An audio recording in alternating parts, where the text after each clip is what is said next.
So Okay. just a word, you have defined perfectly the reason for why we were eager to hear you, and just because you are in the kernel, in fact, of this relationship between law, economics for me, and technology, and it is one of the main point of interest for Diplo for Tech to see how to manage to make a dialogue between engineers, between data scientists and lawyers, in order not only to conceive better regulations, but also to enhance the enforcement of current regulations. So just to start, dear Fabiana, I am very happy with Marina to host you in this seminar.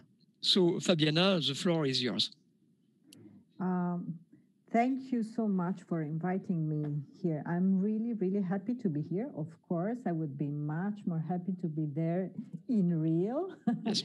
That is without saying, but I'm sure that everyone would be much happier to travel around.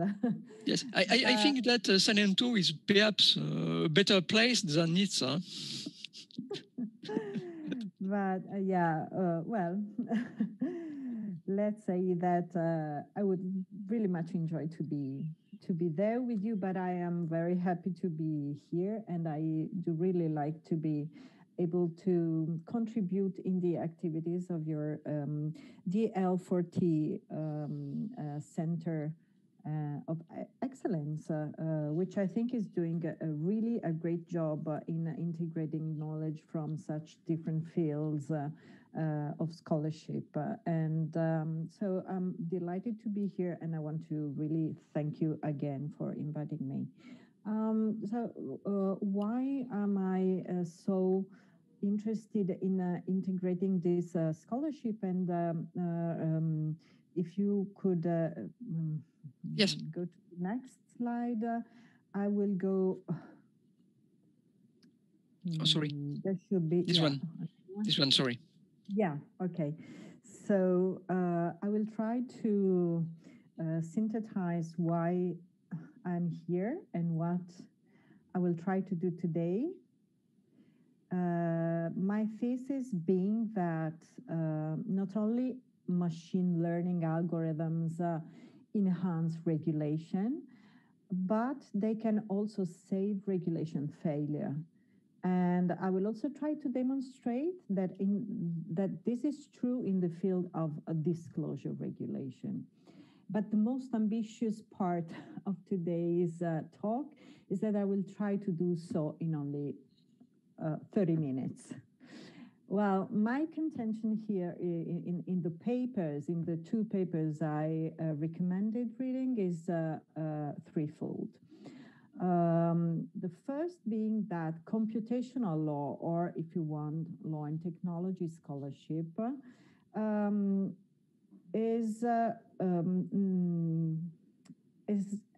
doesn't have only three strains of research, but it has four.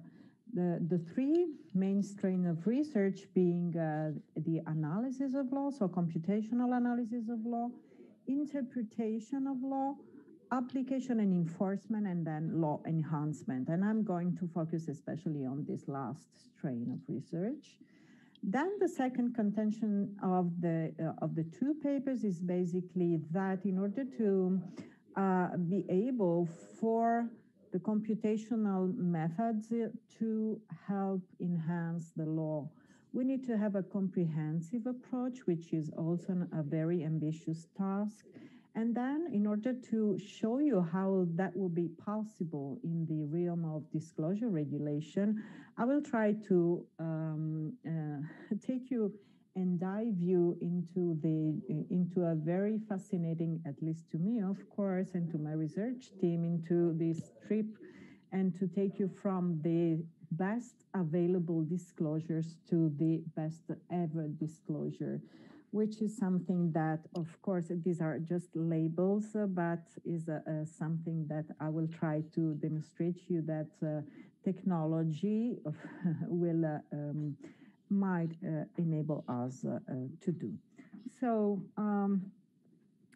I will try to spend very few words because I think that they could be interesting for DL4T Research Center on what we mean by law enhancement.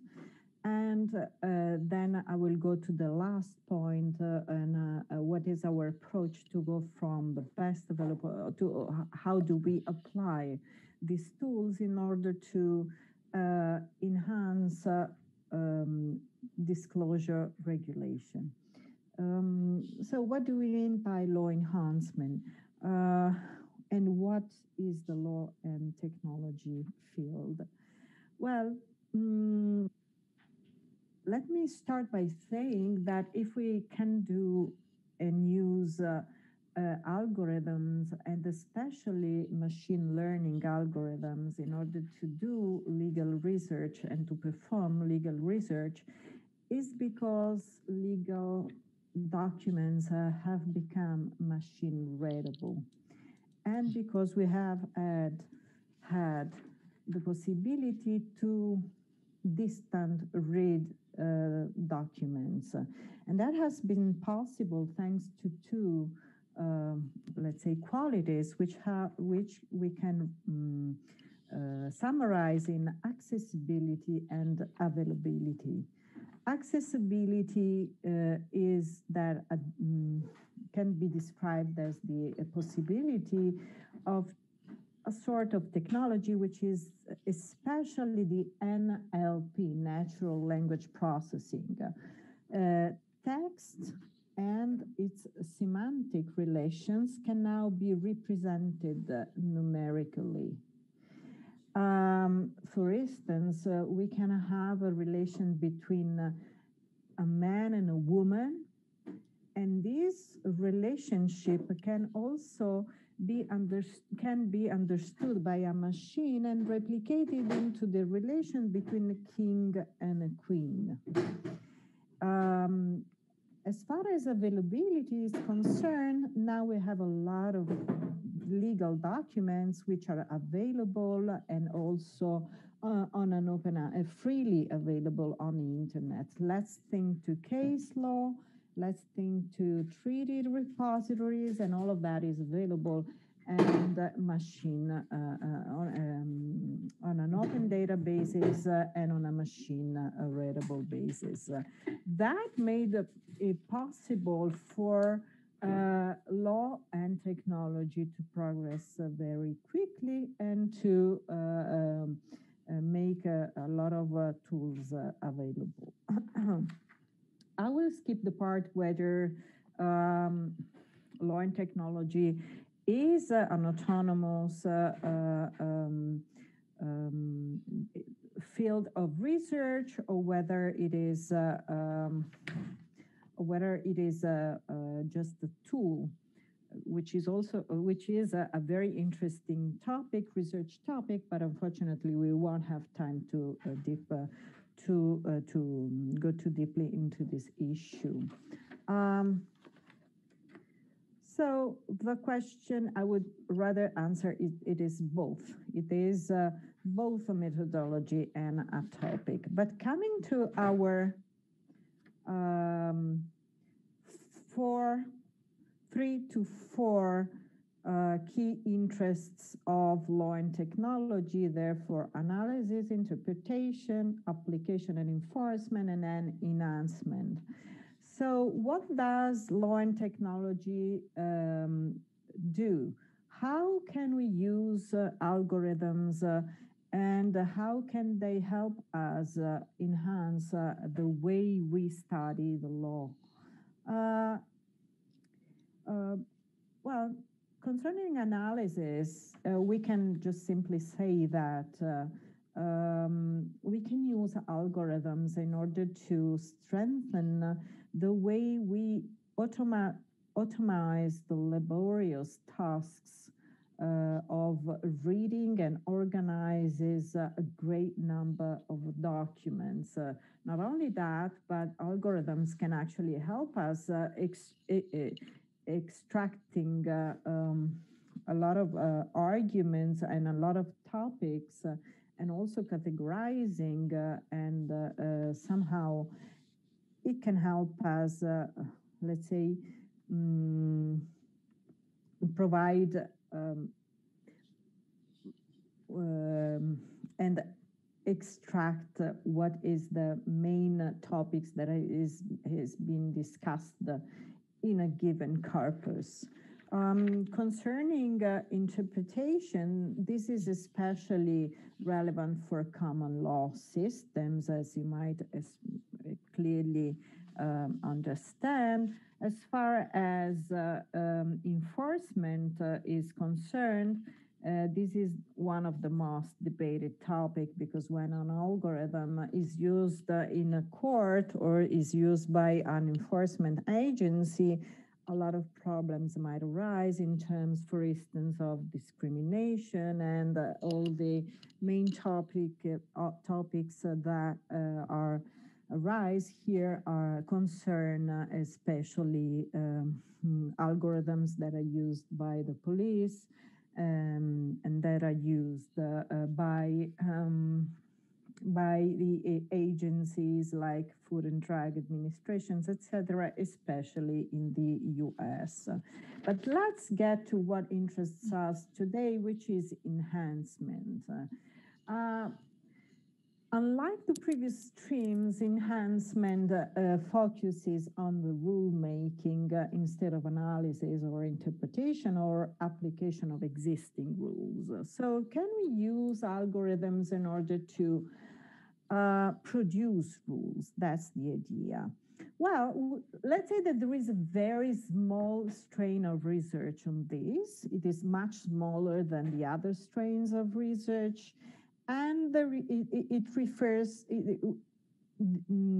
this strain of research, there are authors that have dealt with this, and they actually wrote about personalized law and about automating the drafting process of law making.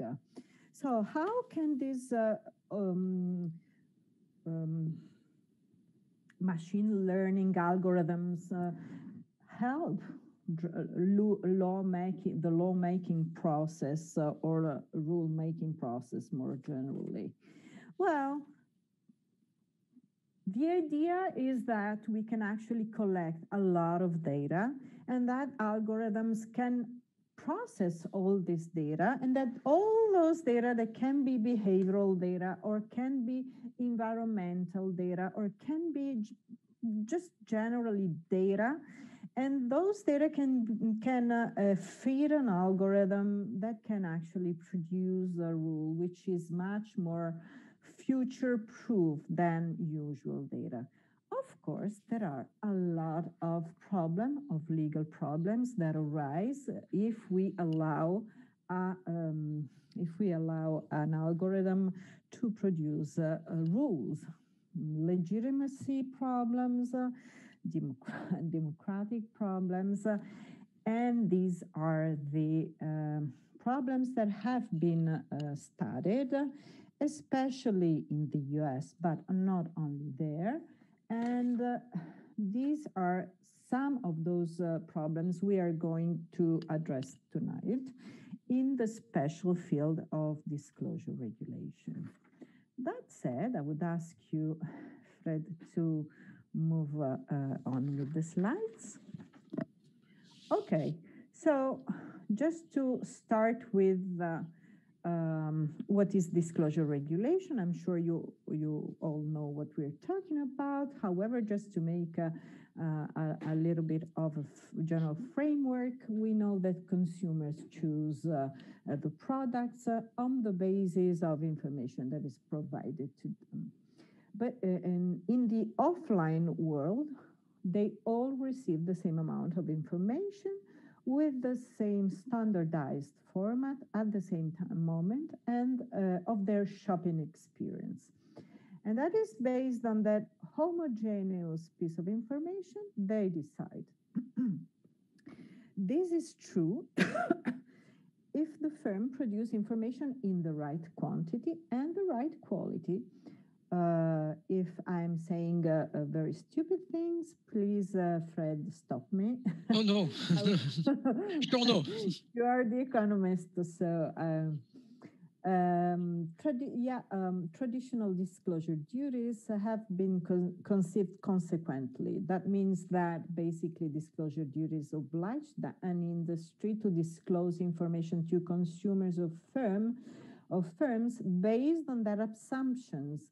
And therefore, the information that is required to be disclosed will save the consumer the costs of information asymmetry and will give her bargaining power to decide. So disclosure regulation has also been quite appealing to both the doctrine and the policymaking. And the reason for that is that it is very cheap to adopt and also to oversee. It is neutral as far as consumers' preference, as far as sovereignty, and as far as rationality it is concerned. Can you please go to the next slide? But when we go on to the, when we move on to the 21st century, then we enter to a completely different shopping experience, like with Amazon, Airbnb, and things are completely different. Here, every user enters a personalized experience, and therefore also information that is given to her is personalized. So what does it mean? It means that not only information is persuasive, but it's also based on our past experience. This is actually a key feature of the platform's business model. And this is just the beginning, because as we know, digital assistants as Alexa or Google Home will bring this personal recommendation to the next level. As they might read the disclosures and also the terms of reference at our place, and they will collect the data on our behavior, on our consumption behavior. They will learn our preferences, and they will eventually select the products we prefer based on those data. Now, as far as we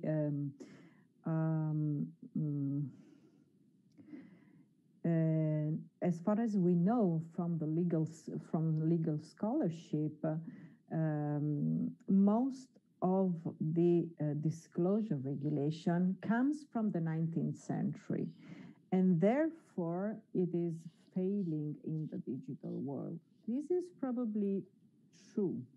However, my idea is that the data-driven society will have a fundamental impact on disclosure regulation, and therefore the legal system must also advance in order to tackle the failure of disclosure regulation.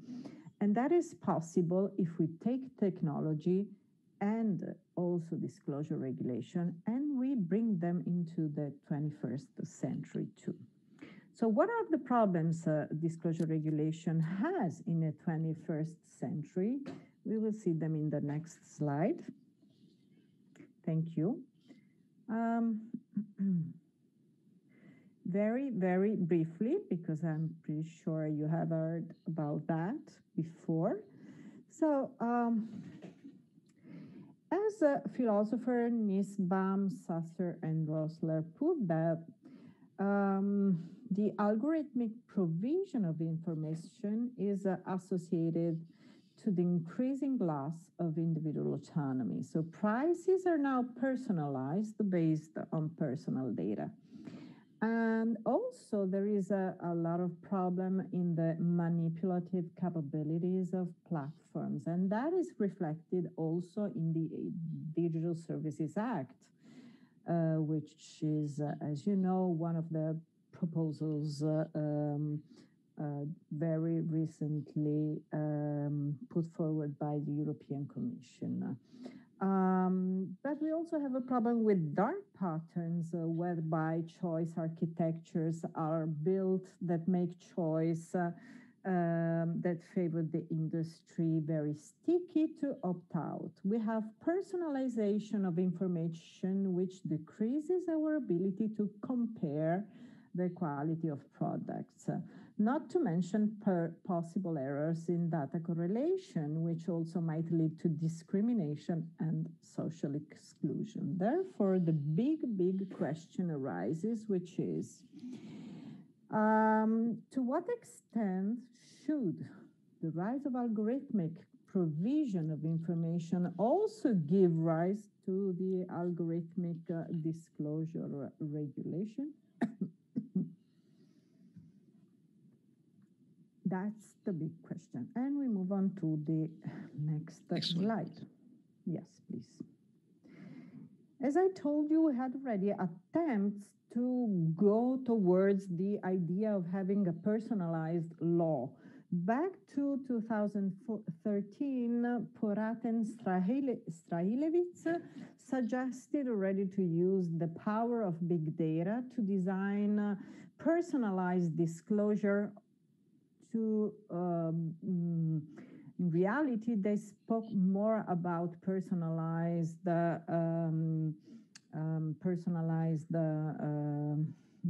default rules. However, they also suggested that disclosures could be personalized. And Bush, in 2019, Christoph Bush, also talk about granular disclosure law. More recently, so the idea is that we could eventually design disclosure tailored at the specific individual, at the level of individual, to increase the relevance of the piece of information and thus reducing the risk of information overload. Some scholars, more recently, we have not really the idea of having personalized disclosure, but something very close, which has been suggesting by the European Parliament and also by the high-level expert group on AI or the OECD, and they suggest that AI, artificial intelligence, is used as a countervailing power in the hands of consumers in order to countervail the power of digital platforms. We can move on to the next slide. Just to make some examples and to understand what it means to use artificial intelligence in order to empower consumers, we can find no, the previous slide. Please. Previous, sorry.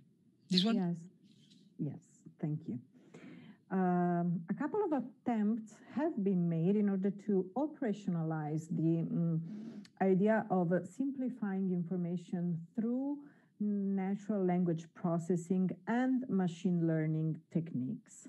And I found these two. The first one is the Claudette algorithm, which has been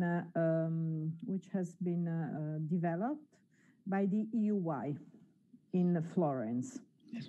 And the second one has been developed by Jan Ayers and Schwartz in 2014, and it's the warning blocks. Claudette is an algorithm that automatically analyzes the privacy clauses, the privacy disclaimers of all digital platforms, and detects problematic clauses. You can see it on your screen. Sorry. And the previous one I was already in the warning box.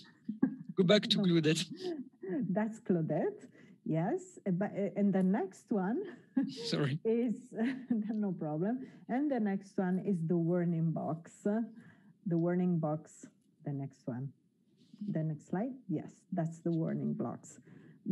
Okay, so these two are two attempts that have been made in order to operationalize the idea of using machine learning techniques to simplify information.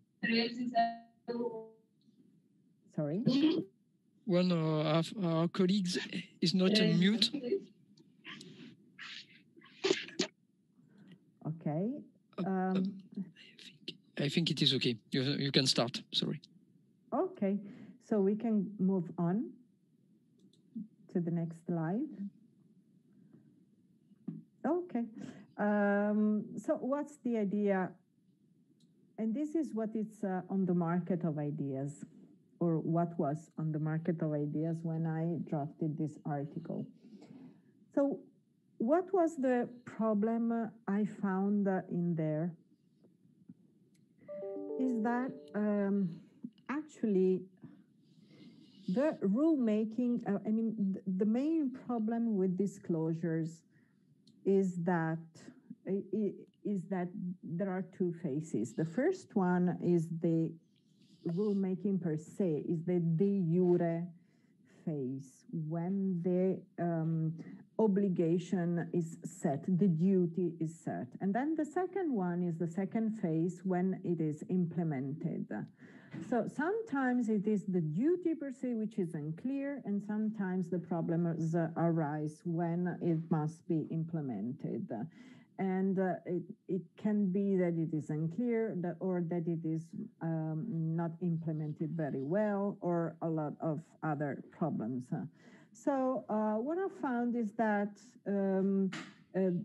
problems might arise that do not refer only to the cost of readings, and also that evidence of use of such tools like Claudette or other are lacking. We do not have evidence that they do actually work in reducing the cost of reading. Then we might have the risk of tit-for-tat strategy, in the sense that eventually the industry or the consumers might adapt to the strategy, this simplification strategy. But above all, the problem is that with most of this research, we have occasional evidence. Evidence is collected that only refers to one or two or three experiments. While I think that if we want computer scientists or data scientists to sustain regulatory intervention, we would need to have data to sustain a regulatory intervention, not occasionally, but on a long-term basis. Focusing on the failure of disclosure regulation, because failure may occur at all three stages, at the rulemaking phase, in the implementation phase, and then also at the reception phase, at the moment where the consumer receives the information, then we would need data about all the three phases. How to do that? That's really a challenging stuff to do. So we need repeated experiment, and we need to use really up-to-date data, which are in order to sustain regulatory intervention, and we need what we call the comprehensive approach. So we need to consider jointly the rulemaking and the implementation phases altogether.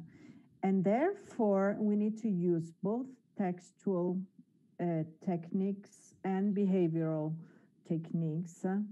And we need to integrate the two techniques in order to implement enhancement consequentially. Yeah, I think that we moved the, yes. Yes.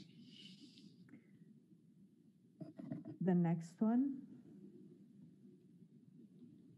This one or the next? We are in the repeated experiments. Yeah. Yes, we said already that. There is a latency time, sorry. Yes. I'm running a little bit. So yeah, the next one. The next? Okay. Yes. Yes.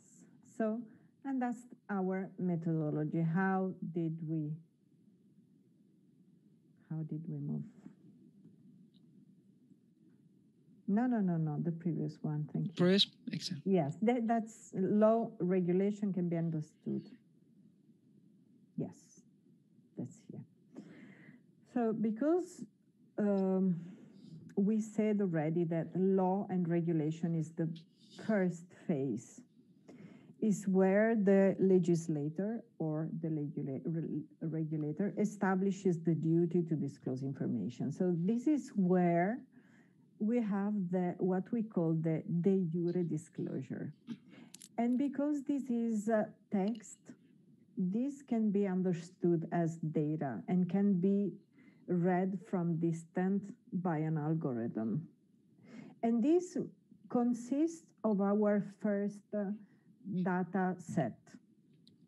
Then we have the implementation, and therefore we have a second data set, which consists of how these first duties are implemented by the industry.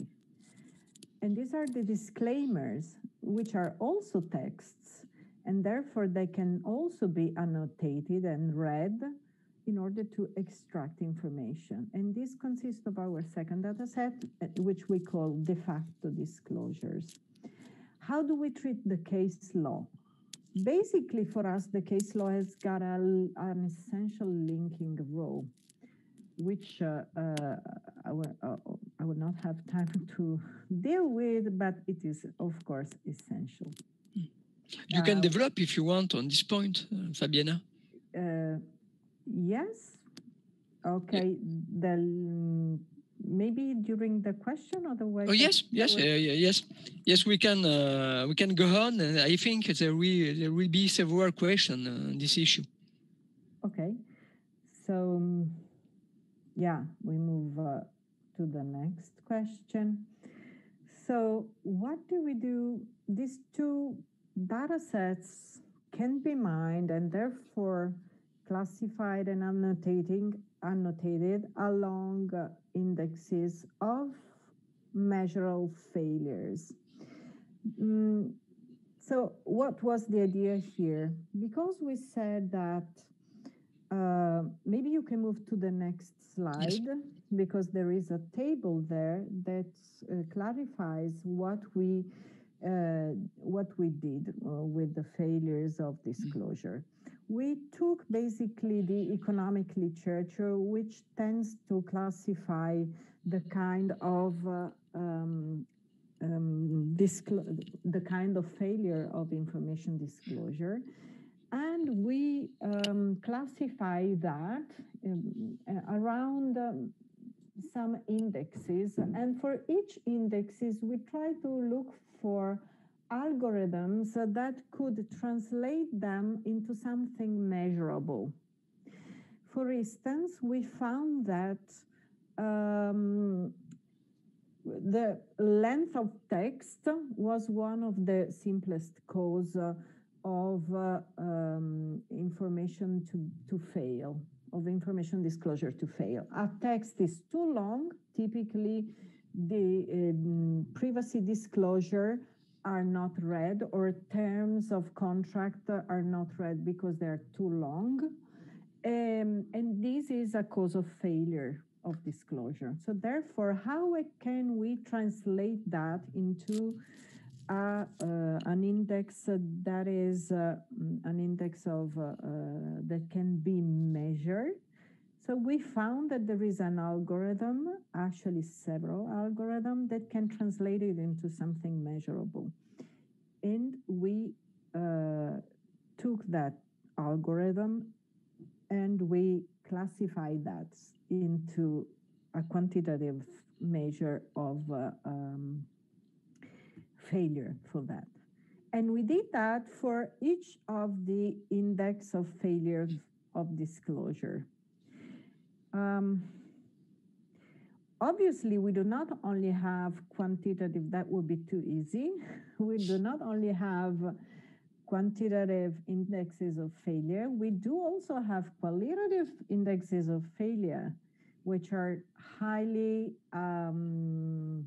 if you want, difficult to measure, but because we aim at measure both of them, we are confident that we can find a good balance between and let's say manage to measure both of them. So for instance, consistency of document can be read as an internal consistency and external consistency. And of course, both of them will be qualitative indexes and not so easy to, but we rank all of them and around a spectrum between A and F, and we use these algorithms in order to quantify how they perform. Go to the next slide, please. Once we have somehow graded the disclosures, the jure disclosures and the de facto disclosures, we need to link them. And this is also a very sensitive and complex task. And we use a knowledge graph to do that. What does it mean? And using a knowledge graph means that we provide weights to the different, we link what is the norm and its implementation, and we provide weights to them. So basically, we find which is the best implementation among those that are the many possible implementation of that norm, and we select the best. This way, we should be able to extract what we call the best available disclosure, which is basically an algorithmic linked texts, which of course are not static texts, but they do change depending on how the legal texts are implemented, and depending on whether also the legal texts change, because eventually they might change according to the indexes we have developed and according to the ranks our algorithms have given to the single indexes. It's not the end of the story because in order to do that, we need, of course, once we have we arrive to this BAD, which is I said an ontology, the best available disclosure, which allows us to detect those that the definition is the disclosures that fail the least under a comprehensive approach. I discussed already what is the comprehensive approach. And according to this comprehensive approach, which considers all the possible sources of failure, these are the disclosures that fail the least. But this, as I told you, is still not the end of the story. If you can please move on to the next slide. And here we have the behavioral part. And this is where the Sandbox part comes in, because at this point, we only have texts. We know that they fail the list, but unfortunately, we still don't know whether they are the most informative disclosures. We do not know whether they fail the list, whether they work the most. So we need to test them. But this is not the only reason why we do need a behavioral part. There are also important, and I would say as legal scholars, fundamental legitimacy and democratic reasons why we do need a sandbox part. And these relate to the fact that we absolutely need to have the participation of the human being to the production of norms. So this relates also to the need to ensure that norms are produced with the participation of the human being and with the oversight of the human being. Even though we're not talking about essential norms, of course, we are only talking about information rules, but as you might have, as all of us has experienced very recently, let's say, social networks might be a very essential part of our lives. That said, how do we do that? Apologize. How do we do that? In order to ensure due process, can you please go ahead and yes. to the next slide? Perfect. Thank you. In order to ensure the human presence and integration with real-time behavioral data, and in order to ensure due process, and therefore transparency and participation,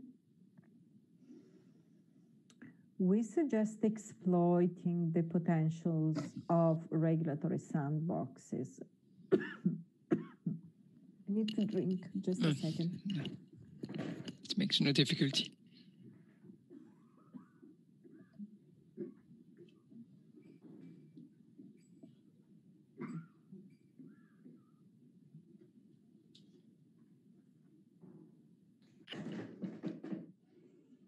Okay.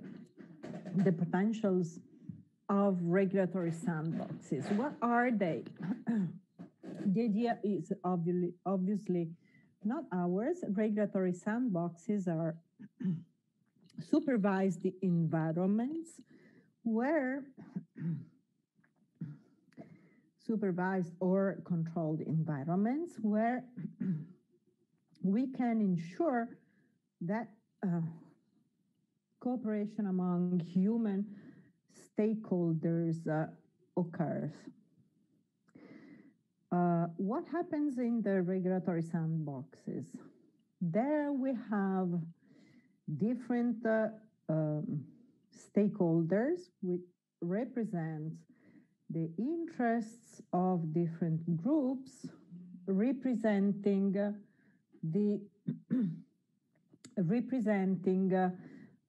each group who's representing each group that is relevant depending on the kind of market or of interest and of sector that is being relevant in the disclosure at stake. For instance, if we are discussing of terms of reference in the, I don't know, transport sector, transport service, we might have a group representing the interests of transport service providers, and then consumers or transport service, those that are using transport services, and then the transport regulator, and then also those that are there are data scientists that are using and providing the algorithm. All those representatives will be um, working within the regulatory sandboxes and experimenting with the best available disclosures. What does it mean?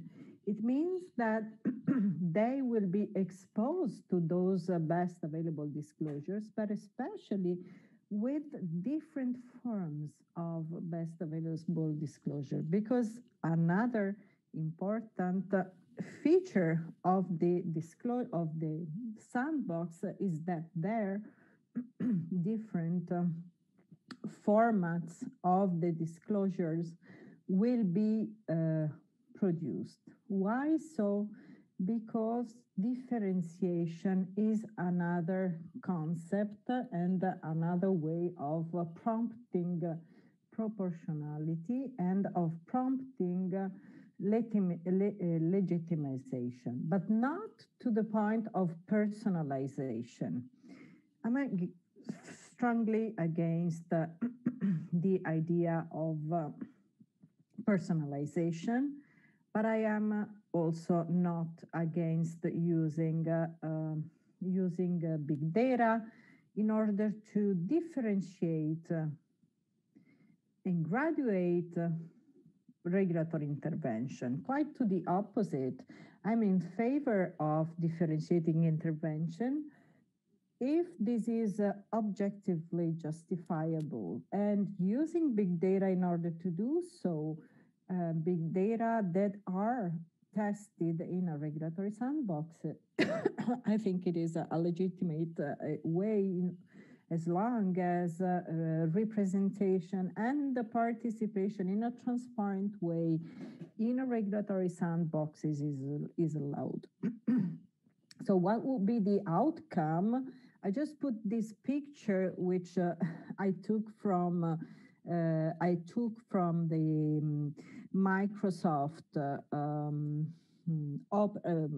browser. I don't remember what's the name of the latest version of the browser, Microsoft's browser. Edge, perhaps. Microsoft Edge. Yeah. Microsoft Edge, yes. So you might have noticed that they actually suggest you 3 different layouts. And the idea is precisely that we're not all the same. So we might prefer to have a neutral one, which is half with pictures and half professional, and one which is all with pictures. And the reason is that we're not all the same, and we might have different different experience, and we might want to have different layout for different reasons. The same with information. So the difference would be that we won't have just this is the difference would be that we would participate in order to have this, and that we would be put in principle in the beginning, in a default group, and that depending on our choice, we would skip onto, let's say, a simplified disclosure or to a extended disclosure, because eventually some of us might still prefer to have a very detailed disclosures, while other, for several reasons we might not know, while others might eventually prefer to have an oversimplified disclosures. Maybe you might want to. So what happens in the sandbox, and how do we design the sandbox? So we design the sandbox as presenting different layouts, and the group would test it and decide which is the simplest, which is, if we want to have just 3 layouts, We decide that they will test it and decide which is the simplest, which is the intermediate, and which is the most informative. And they will stop when all of them are satisfied or least satisfied. And we discard the one where they are not satisfied. And by confirming just when what it happens when you are on Google and Google asks you, is this a cake? Is this a cat? And you say, yes, it is. No, it isn't. More or less, the mechanism is roughly the same, very roughly. So by confirming or not confirming, the sandbox will help you selecting the 3 or 4 formats, depending on how many layout you want to select. Can we move on to the next slide, please? Another very complicated story is once we have selected these different layouts, they are basically technically self-implementable. They are algorithmic disclosures. So if we have basically produced the norms, why would they need to be implemented? We just need to provide the specifications to the industry, and the industry will only need to put their logos on. So there will be no need to implement such disclosures. Will that be okay from a legal point of view to have self-implementable norms? Okay, we said we have to distinguish between implementation and amendments. Amendments is an easy story. If amendments are done in the sandbox mode, we said people agreed upon them, so it's easy. We can let it go. They are directly implementable. But what about a totally algorithmic production of norms? Would that be just self-implementable because there are technical standards, we provide them to the platforms? For instance, let's imagine we're talking about terms of contract. They decide and they agree upon in the sandbox. They agree on all the technicalities. They translate it into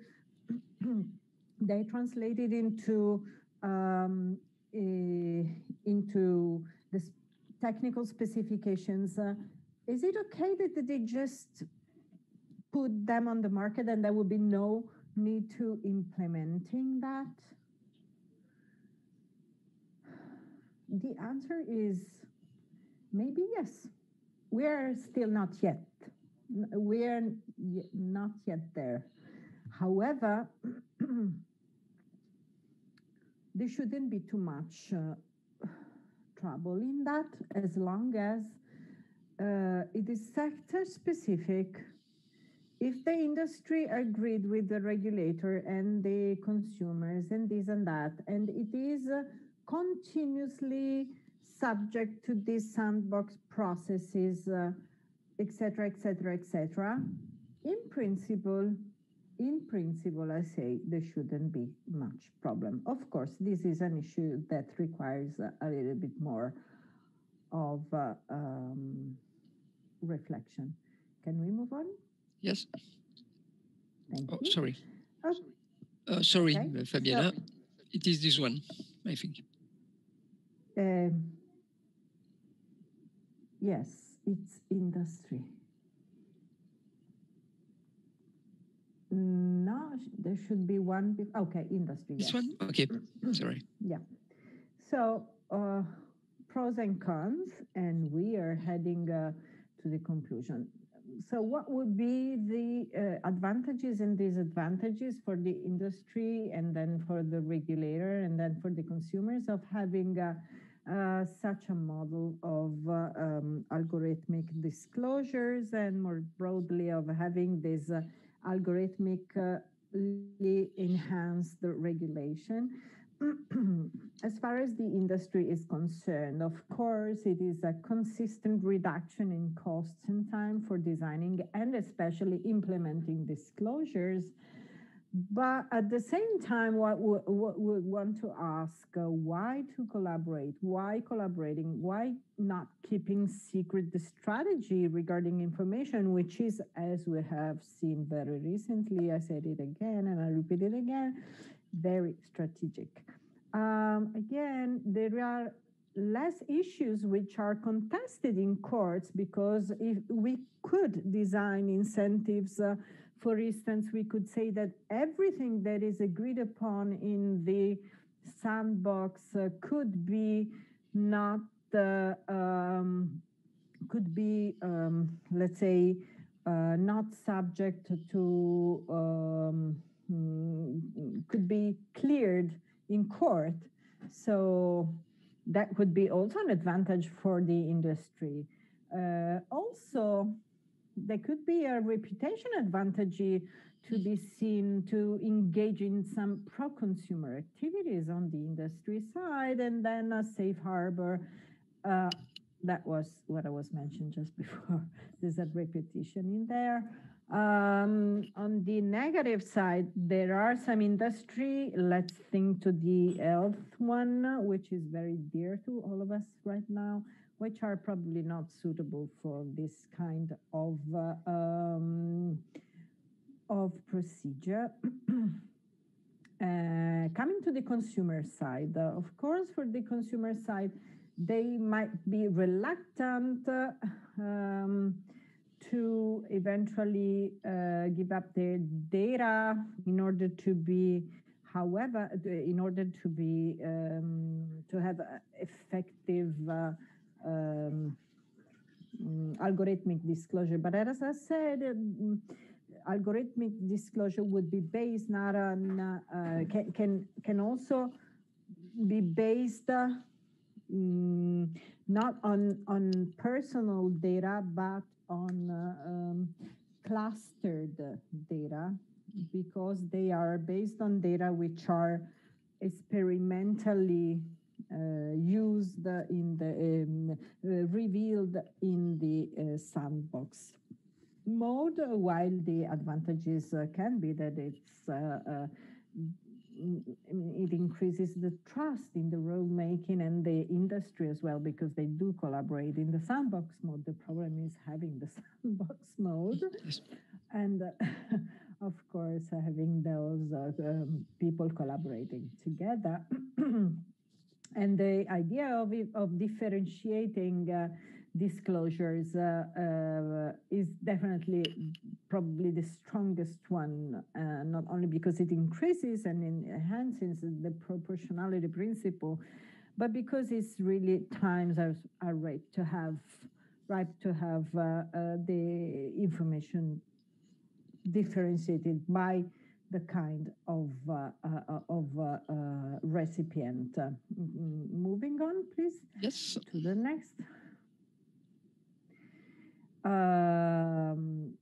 Co-regulation is, of course, the idea behind the regulatory sandbox. Having all the stakeholders collaborating together is what is behind.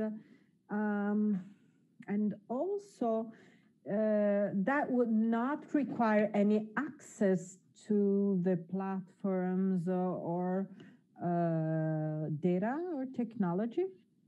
This is also good by the regulator, and this will also maximize individual autonomy, which was one of the main problems, because by providing differentiated information, that would in principle decrease one of the main problems, which was cost of reading and time of reading, and also